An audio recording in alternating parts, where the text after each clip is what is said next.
할렐루야. 예, 하나님의 크신 은혜와 사랑이 우리 가운데 충만한 줄 믿습니다. 오늘도 우리 주님 사랑에 힘입어 또 예배 자리에 오신 우리 성도님들을 주님의 이름으로 환영하고 축복합니다. 우리 사랑하는 성도 여러분, 오늘 예배 자리에 오셔서 고맙습니다. 사랑합니다. 소리가 너무 작으신 것 같아요.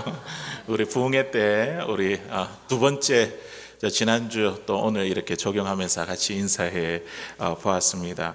오늘 말씀의 제목이 하나님 앞에 정직하라 이런 제목인데요. 사도행전 5장에 나오는 아나니아와 삽비라 사건, 이 설교자가 이 말씀을 전하는데 굉장히 부담감이 있습니다.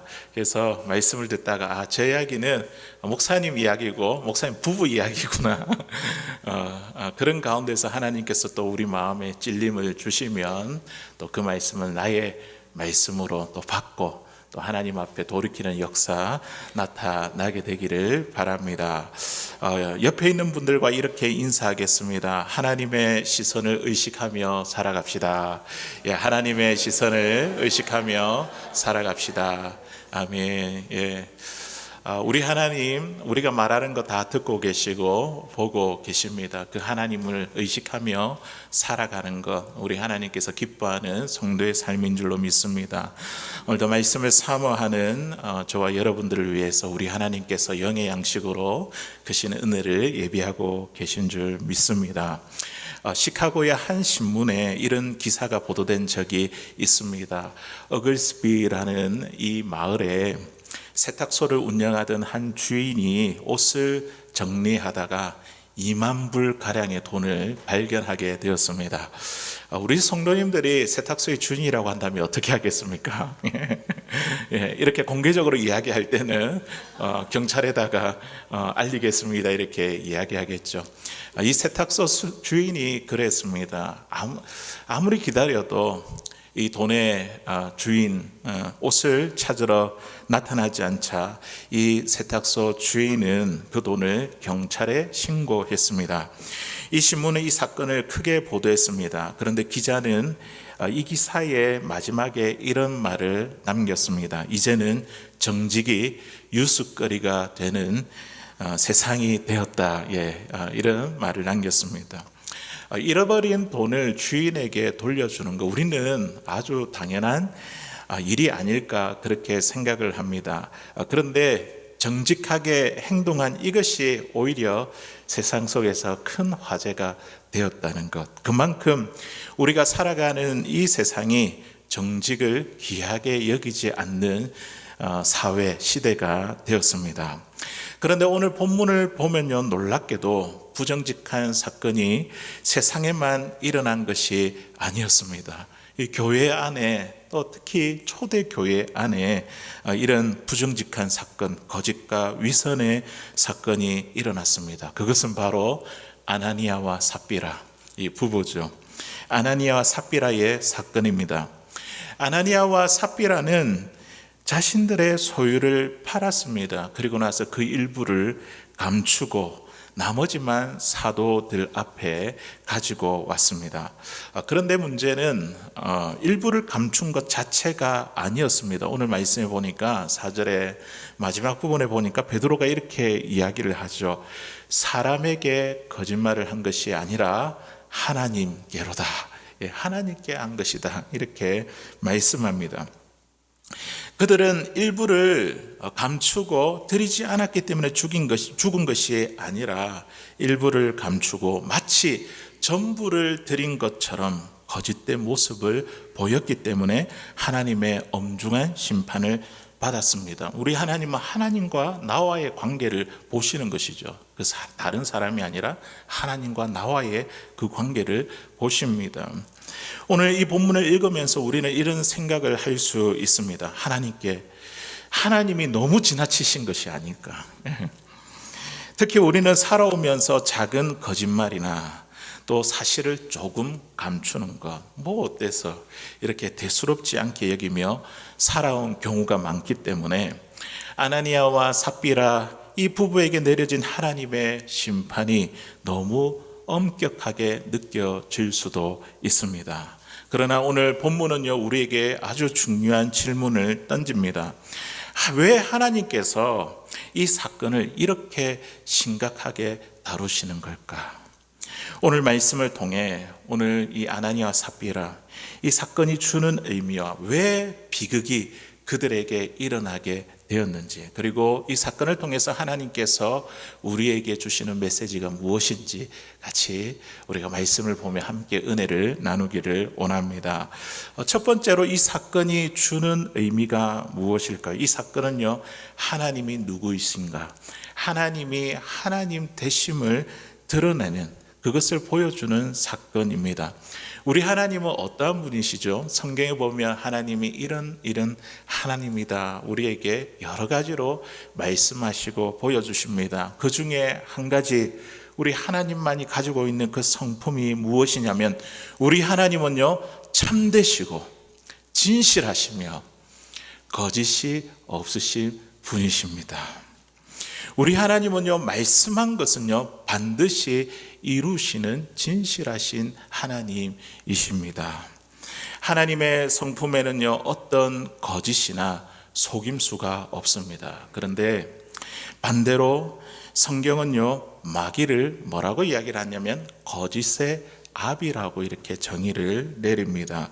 예수님께서 요한복음 8장 44절에 있는 말씀에 보니까 마귀에 대해서 이렇게 말씀하십니다. 우리 같이 한번 읽어보도록 하겠습니다. 시작. 너희는 너희 마귀에게 났으니 너희 아비의 욕심대로 너희도 행하고자 하느니라. 그는 처음부터 살인한 자여 진리가 그 속에 없으므로 진리에 서지 못하고 거짓을 말할 때마다 제 것으로 말하나니 이는 그가 거짓말쟁이요 거짓의 아비가 되었습니다. 아멘. 우리 예수님께서 마귀에 대해서 이렇게 정의를 합니다. 뭐라고 합니까? 처음부터 살인한 자요, 두 번째는요, 진리가 없고 진리에 서지 못하는 자요, 세 번째는 거짓말쟁이요 거짓의 아비라고 이렇게 정의하고 있습니다. 그러므로 거짓된 말은요, 단순히 말 한마디의 문제가 아닙니다. 이거는 누구의 속성이라고요? 마귀의 속성이고 하나님의 성품을 거스르는 것입니다. 그리고 우리가 거짓말을 말할 때에 우리의 삶이 이 마귀의 사탄의 영향력 아래에 있게 되었다는 의미입니다. 오늘 이 말씀을 연결하여 오늘 사도행전 5장 3절 본문을 한번 보십시오. 이 연장선에서 성경이 이렇게 기록하고 있습니다. 베드로가 아나니아에게 이렇게 말하죠. 우리 5장 3절에 있는 말씀 같이 읽어보겠습니다. 시작. 베드로가 이르되 아나니아야 어찌하여 사탄이 내 마음에 가득하여 내가 성령을 속이고 땅값 얼마를 감추었느냐. 아멘. 예, 베드로에게 그 전부가 아니라 일부를 감추고 전부인 것처럼 이렇게 보인 것. 그에 대해서 뭐라고 하냐면 사탄이 내 마음에 가득하여, 이 마귀의 그 속성에 대해서 이야기를 하고 있습니다. 거짓의 아비, 거짓말쟁이. 그러니까 그 순간만큼은 사탄의 영향력 아래에 있게 되었다는 이야기입니다. 그리고 나서 4절 하반절에 베드로가 이렇게 이야기하죠. 이는 누구에게 한 것이라고요? 사람에게 한 것이 아니요 하나님께로다. 예. 아나니아의 이 거짓말은요, 궁극적으로 하나님을 향한, 하나님 앞에서, 그리고 하나님을 대항하는 죄악이었음을 우리에게 보여주고 있습니다. 우리가 참으로 하나님께 속해 있는 삶을 사는지 그 여부는, 나는 하나님께 속해 있어, 하나님께 속해 있는 삶의 그 여부는요, 우리의 언어 생활, 이것이 얼마나 진실한가, 이 여부에 달려 있다고 말해도 지나치지 않습니다. 그리고 우리가 말하는 이 밑바탕에 흐르고 있는 이 생각과 동기가 얼마나 진실한가, 그것을 보면 우리가 하나님께 참으로 속한 자인가, 그것을 우리가 알 수 있다는 것이죠. 사랑하는 성도 여러분, 우리 사람은 속일 수 있고 사람의 눈은 피할 수 있습니다. 주변에 있는 사람들은 우리의 겉모습을 보는 것이죠. 그러나 하나님은요, 우리에게 겉모습만 보는 것이 아니라 우리 마음 안에 우리의 중심, 우리의 동기까지 보시는 분이십니다. 그래서 우리는 사람 앞에서만의 정직을 생각해서는 안 됩니다. 그래서 우리는 어떤 질문이 따라야 됩니까? 나는 하나님 앞에서 정직한가? 내가 사람들에게는 좋은 사람들처럼 보이지만 나는 하나님 앞에서 어떠한 자인가? 내가 사람들 앞에서 교회에서는 참 믿음이 좋은 사람인 것 같은데, 그러나 하나님이 보실 때 하나님 앞에서 나의 믿음은 어떠한가? 내가 봉사하고 섬기고 헌금하며 그렇게 신앙생활을 하고 있지만 하나님 앞에서 내가 봉사하는 내 마음의 동기와 중심은 어떠한가? 우리 하나님은 우리의 겉모습 행동만 보시는 것이 아니라 우리의 속 사람을 보시죠. 행동 속에 있는 그 마음까지도 보십니다. 오늘 아나니아와 이 삽비라의 문제는요, 단순히 돈의 문제가 아니었습니다.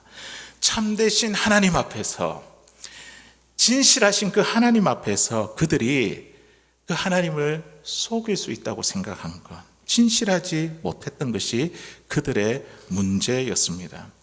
그냥 이해하고 지나칠 수 있는 이 반쪽밖에 안 되는 이 거짓말에 하나님께서 그토록 진노하시고 큰 징계의 채찍을 드시는 이유가 무엇일까요? 오늘 이 사건을 통해서 하나님이 누구이신지 우리에게 밝게 드러내어 말씀해 주기 위함입니다. 우리 하나님은 어떠한 분이십니까? 참되고 진실되고 거짓이 없으신 분. 우리 하나님은 거짓을 용납할 수 없으신 분이심을 오늘 이 사건을 통해서 우리에게 보여주고 있습니다. 두 번째로 우리가 생각해 볼 것은 이 비극이 일어난 이유가 무엇일까요? 첫 번째로 이들 부부는요, 하나님보다 사람을 더 의식했기 때문입니다. 아나니아와 삽비라가 왜 이런 일을 했을까요? 왜 일부를 감추고 전부가 아니라 부분만 이렇게 바쳤을까요? 본문의 내용을 자세히 보면 그들 마음속에는 사람의 시선을 의식하는 마음이 있었습니다. 사도행전 4장 마지막 부분에 보면요, 누가 등장하냐면 바나바가 등장합니다. 그의 본명은 요셉이었고, 그리고 사도들은 그를 바나바라고 불렀습니다. 그 뜻을 보니까 위로의 아들, 참 위로자가 되었던 것 같아요.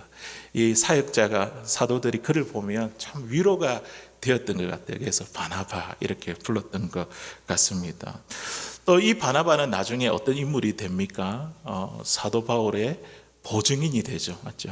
모두 다 사도 바울이 이렇게 개종을 하고 예수를 믿고 변화됐다 했을 때 아무도 안 믿었을 때에 이 바나바가 이 사도 바울의 보증인이 되어 줬지 않습니까? 그리고 그는 그와 함께 선교 사역에 동참했던 동력자가 되었습니다. 그는 자신의 밭을 팔아 그 값을 사도들의 발 앞에 두었습니다. 사도행전 4장 37절 마지막 부분에 보니까 이렇게 성경 기록합니다. 그가 밭이 있음에 팔아 그 값을 가지고 사도들 앞에 두니라. 바나바는요, 자신의 밭을 팔아 그 값의 전부를 온전히 하나님의 일과 성도들의 필요를 위해 기꺼이 내어 주었습니다. 이 모습을 보면 참 감동이 되잖아요. 맞죠? 다 감동이 되고. 그리고 바로 이어서 오늘 5장에 있는 말씀 보니까 아나니아와 삽비라가 등장합니다. 그들도 소유를 팔았습니다. 그러나 차이가 있습니다. 4장 끝과 5장 우리 처음에 본문을 보면 그 차이가 있습니다. 바나바는 판 것을 다 드렸지만 아나니아와 삽비라는 그 일부를 감추었습니다. 왜 그랬을까요? 성경은 그들의 마음을 자세하게 설명하지는 않았지만 본문의 흐름을 보면 그들에게 사람들에게 인정받고 싶은 그 마음이 있었지 않았을까요? 나도 바나바처럼 헌신하는 사람으로 보이고 싶다. 나도 멋진 사람이 되고 싶다. 나도 사람들에게 인정받고 싶다. 그런데 전부를 드리기는 아까웠습니다. 그래서 일부를 감추고 마치 전부를 드린 것처럼 행동했다는 것이죠. 이것이 바로 외식의 위험입니다. 예수님께서 마태복음 6장 1절에 보면 외식에 관하여 이렇게 말씀하십니다. 우리 같이 한번 읽어보겠습니다. 시작. 사람에게 보이려고 그들 앞에서 너희의 의를 행하지 않도록 주의하라. 그리하지 아니하면 하늘에 계신 너희 아버지께 상을 받지 못하느니라. 아멘. 예수님은 외식의 정의를 뭐라고 이야기합니까? 사람에게 보이려고 의를 행하는 것. 사람에게 보여주기 위해서 내가 행동하고 말하는 것. 이게 외식이라고 그렇게 말씀하고 있죠. 그러면 어떻게 하라는 겁니까? 사람이 아니라 하나님 보기에 행해라는 거죠. 겉과 속이 같게 행하라는 것이죠. 우리는 하나님을 섬기면서도 사람을 의식할 수 있습니다. 봉사를 하면서도 사람들의 칭찬을 기다릴 수 있습니다. 헌금을 하면서도 다른 사람이 나를 어떻게 생각할지 의식할 수 있습니다. 교회의 직분을 맡으면서 하나님의 평가보다 사람의 평가를 더 중요하게 생각할 수도 있습니다. 그러나 사랑하는 성도 여러분, 하나님을 섬기는 사람은요, 사람의 시선보다 하나님의 시선을 더 중요하게 여기는 사람입니다. 아나니아와 삽비라의 모습을 보면서 우리의 섬김은 어떠한지, 우리의 헌신은 어떠한지 우리 자신의 모습을 한번 돌아볼 수 있기를 바랍니다. 나는 누구를 위해서 봉사하는가? 나는 누구를 위해서 헌신하고 섬기고 있는가? 사람들이 알아주지 않는다고 해서 내가 계속해서 이 섬김과 헌신과 봉사를 계속할 수 있는가? 아무도 보이지 않아도 하나님 앞에서 이 일들을 행할 수 있는가? 사람에게 보이기 위한 봉사는요, 결국 사람을 위한 봉사가 될 수밖에 없습니다. 그러나 하나님을 바라보는 사람은 사람들이 알아주지 않아도 충성합니다. 왜냐하면 하나님이 다 보고 계시기 때문입니다. 왜 이러한 비극이 일어났는가? 두 번째는요, 아나니아와 삽비라가 서로 보완해 줄 좋은 짝이 되지 못했기 때문입니다. 이 부부가 서로 돕는 자가 돼야 되는데 좋은 짝이 되지 못했다는 것이죠. 오늘 본문에서 또 하나 눈여겨볼 말씀이 있습니다. 우리 1절, 2절에 있는 말씀 우리 같이 한번 읽어보겠습니다. 시작. 아나니아라는 사람이 그의 아내 삽비라와 더불어 소유를 팔아 그 값에서 얼마를 감추매 그 아내도 알더라. 얼마만 가져다가 사도들의 발 앞에 두니. 아멘. 아나니아의 아내 삽비라도 그것을 다 알았다는 거예요. 남편이 돈을 감추었다는 사실을 이 아내도 알았습니다. 그런데 함께 더불어서 거짓을 선택했다는 것이죠. 우리는 여기서 부부 관계에 대한 중요한 교훈을 발견하게 됩니다. 하나님께서 남편과 아내 이렇게 부부로 부르신 이유 중에 하나는 서로 돕게 하기 위함이죠. 돕는 배필을 아담에게 하와를 주셨지 않습니까? 돕게 하기 위해서. 우리가 돕는다는 것은 단순히 생활의 필요를 채워주는 것만을 의미하지 않습니다. 서로가 하나님을 더 잘 섬길 수 있도록 돕는 것, 더 하나님을 잘 섬길 수 있도록 돕는 것. 그래서 우리에게 남편과 아내 돕는 배필을 주신 것입니다. 남편이 잘못된 길로 갈 때에 아내가 말해줄 수 있어야 합니다. 아내가 남편에게 여보 그렇게 하면 안 돼요. 아내가 잘못된 길을 갈 때에 남편도 역시 말해줄 수 있어야 됩니다. 여보 하나님 앞에서 진실합시다. 이런 말을 해줄 수 있는 사람이 곁에 있다는 것이 우리에게 큰 축복입니다. 좋은 배우자는요, 나의 잘못을 무조건 감싸주는 사람이 아닙니다. 어떤 사람이라고요? 나를 하나님 앞으로 이끌어주는 사람입니다. 우리는 부부뿐만 아니라 친구와 성도들과의 관계에서도 이런 사람이 되어야 합니다. 내가 잘못된 길로 갈 때에 아무런 말을 하지 않는 사람이 아니라 어떻게 해요? 그렇게 하면 안 됩니다. 하나님을 바라보세요. 다시 말씀으로 돌아갑시다. 네. 그렇게 말해줄 수 있는 사람이 필요한 것이죠. 잠언에 있는 말씀에 보니까 이렇게 전합니다. 철이 철을 날카롭게 하는 것 같이 사람이 그의 친구의 얼굴을 빛나게 한다. 예. 서로를 세워주고 서로를 바로 잡아주는 관계가 얼마나 귀하고 복된지 모릅니다. 사랑하는 성도 여러분, 우리 주변에 그런 아내가 있고 남편이 있다고 한다면, 또 그런 성도가 있고 우리 주변에 그런 지체가 있다고 한다면 하나님께 감사하시기를 바랍니다. 그리고 우리도 다른 사람에게 보완해 줄 수 있는 사람이 되어야 됩니다. 함께 죄를 짓는 사람이 아니라 함께 하나님 앞에 이끌어 줄 수 있는 사랑하는 저와 여러분들 될 수 있기를 주의 이름으로 간절히 소원합니다. 세 번째, 왜 이런 비극이 일어났는가? 그들은요, 회개의 기회를 거절했기 때문입니다. 아나니아와 삽비라 이 사건 가운데 정말 안타까운 것은 그들이 죄를 지었다는 것, 이것보다도 기회가 있을 때에 죄를 인정하지 않았다는 것입니다.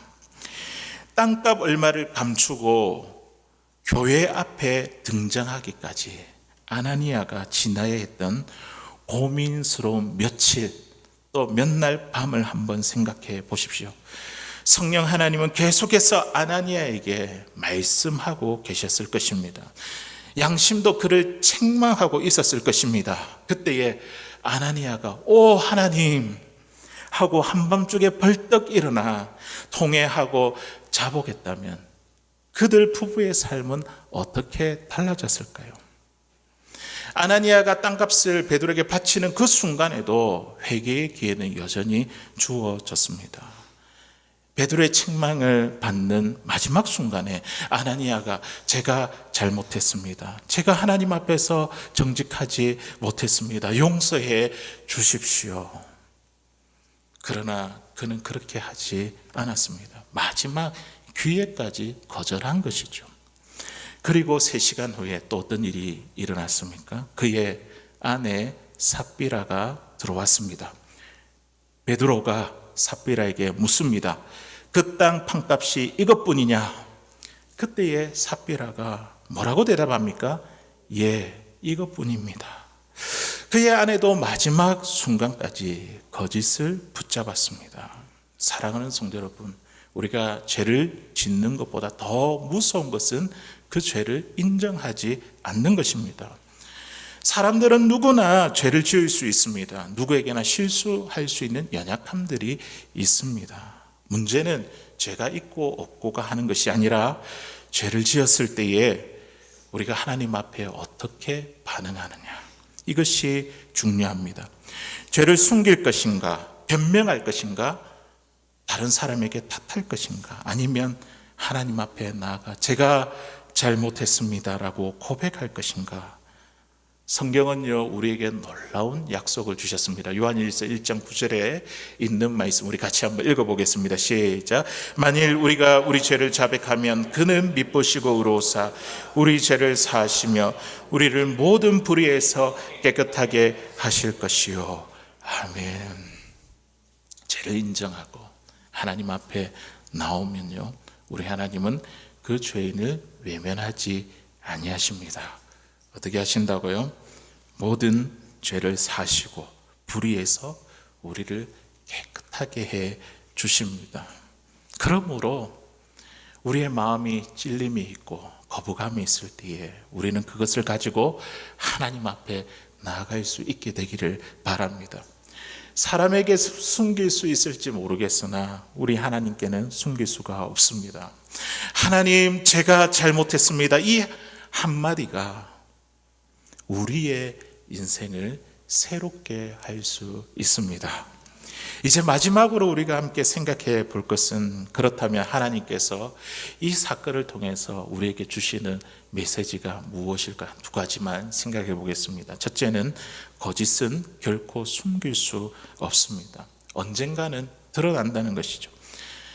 한두 번은 넘어갈 수 있죠. 우리 뉴스에 보면 한 번만에 잡히는 사람도 있지만 이게 여러 번 반복하다가 들키게 되고 잡히게 되는 그 사건들이 많습니다. 세상에도 그런데, 그러나 하나님 앞에서 우리의 거짓은 결코 숨길 수가 없습니다. 10대 소년 4명이 주말에 어딘가 놀러 갔다가 월요일까지 계속 놀고 싶었습니다. 그들은 여행을 갔다 오는데 타이어가 고장이 나서 고칠 수 있는 길이 없어서 월요일에 학교에 결석할 수밖에 없었다고 선생님에게 거짓말하기로 이 4명의 아이가 입을 맞추었습니다. 그래서 월요일 날에는 학교를 안 가고 화요일에 학교에 갔습니다. 4명의 이 학생들이 선생님께 말하는 것이죠. 선생님, 우리가 여행을 갔다 오다가 자동차 타이어가 고장이 났는데 고칠 길이 없었습니다. 그래서 할 수 없이 월요일 날에는 결석하고 오늘 이렇게 오게 되었습니다. 지혜로운 선생님은 빙그레 웃으면서 4명의 학생들을 불러놓고 이렇게 말했습니다. 그래, 너희들의 말을 알겠구나. 그런데 너희들이 한 가지 시험을 꼭 치러야 된단다. 그러면서 조그만 종이를 내 아이에게 각각 주면서 고장난 타이어가 어느 쪽이었는가를 쓰게 했습니다. 아브라함 링컨이 이런 유명한 말을 남겼습니다. 거짓은 잠깐 통할 수 있지만 영원할 수는 없다. 그럼에도 불구하고 우리는 우리의 거짓이 영원히 통할 수 있다고 착각하면서 여전히 하나님 앞에서 우리의 허물을 숨기며 진실되지 못하게 행하는 우리의 모습은 없습니까? 하나님 앞에서 결코 이 거짓은 숨길 수 없다는 것이죠. 이 사건을 통해 하나님 주시는 두 번째 메시지는요, 이 거짓은요 반드시 다루어져야 됩니다. 오늘 이 거짓 때문에 아나니아와 삽비라 가정에 가져왔던 이 비극을 보십시오. 이 사건 때문에 교회가 경험해야 됐던 아픔을 한번 생각해 보십시오. 그러나 오늘 이 본문은요 비극으로 끝나지 않았습니다. 교회는요 이 거짓을 다루고 극복했습니다. 거짓에 대한 하나님의 방법은 무엇입니까? 그것을 인정하고 회개하고 돌이키는 것이죠. 그것을 버리는 것이죠. 회개하지 않는 죄가 공동체를 계속해서 무너뜨릴 때 교회는요 사랑과 진리 안에서 그 죄를 다루어 가야 합니다. 아나니아와 삽비라의 죄가 다루어졌을 때에 그 일은 교회에 손해를 끼치는 일이 아니었습니다. 오늘 본문이 끝나는 구절과 이어지는 말씀 우리가 한번 읽어보겠습니다. 우리 사도행전 5장 11절에서 13절까지 있는 말씀 우리 같이 읽어보겠습니다. 시작. 온 교회와 이 일을 듣는 사람이 다 크게 두려워하니라. 사도들의 손을 통하여 민간의 표적과 기사가 많이 일어나며 믿는 사람이 다 마음을 같이하여 솔로몬 행각에 모이고 그 나머지는 감히 그들과 상종하는 사람이 없으나 백성이 칭송하더라. 아멘. 이 사건을 통해 하나님을 두려워하고 복음이 전파되며 주의 기적이 나타나게 되었습니다. 초대교회 안에 하나님을 결코 가볍게 여길 수 없는 거룩한 하나님에 대한 거룩한 두려움이 생겼습니다. 그리고 그 모습을 본 공동체 밖에 있던 백성들은, 사람들은 교회를 보며 어떻게 합니까? 칭송하였더라. 칭찬했습니다. 그렇습니다. 하나님은요 정직한 삶에 복을 주십니다. 정직한 가정에 복을 주십니다. 정직한 교회에 복을 주십니다. 거룩한 두려움이 우리 가운데 생기게 되는 것입니다. 참으로 사도행전의 부흥이 우리의 삶과 우리 가정과 우리 교회에 나타나기를 원하십니까? 그렇다고 한다면 오늘 우리들에게 숨기고 있는, 또 속이고 있는, 일부분만 드러내고 있는, 또 사람을 보여주기 위해 행하는 모든 것, 겉과 속인 다른 우리의 모습,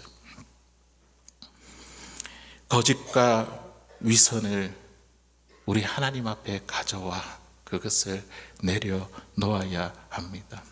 때로는 우리 가정과 또 교회와 직장과 사업 자리에서 이것 때문에 손해를 감수해야 될 때가 있지 않습니까? 막 고민이 되잖아요. 진실해야 되는가? 아니면 이렇게 조금 옆으로 샜다가 돌아가도 되는데 어떻게 해야 될까? 그렇게 손해를 감수하더라도 우리가 하나님 앞에 진실해야 되는 것이죠. 우리의 집을 세우는 분이 누구십니까? 하나님이시고, 성을 세우는 자가 누구입니까? 지키는 자가 누구입니까?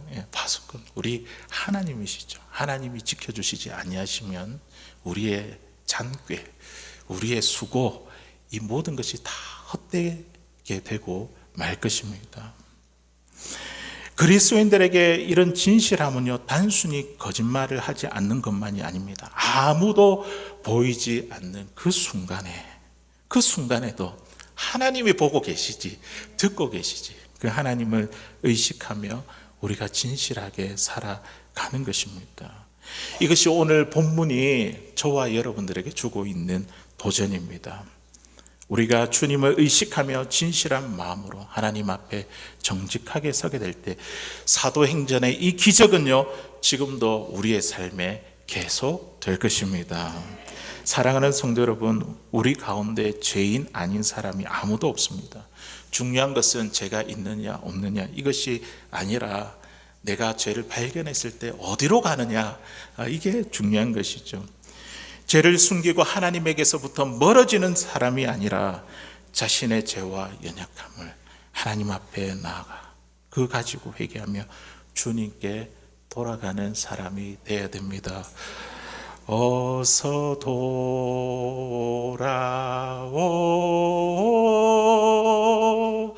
어서 돌아만 오, 지은 죄가 아무리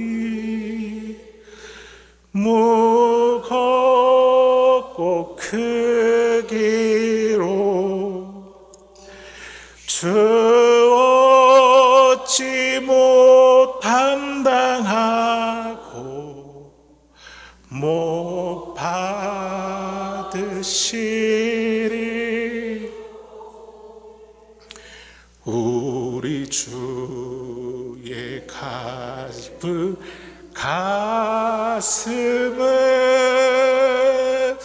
하늘보다 넓고 아멘, 아멘.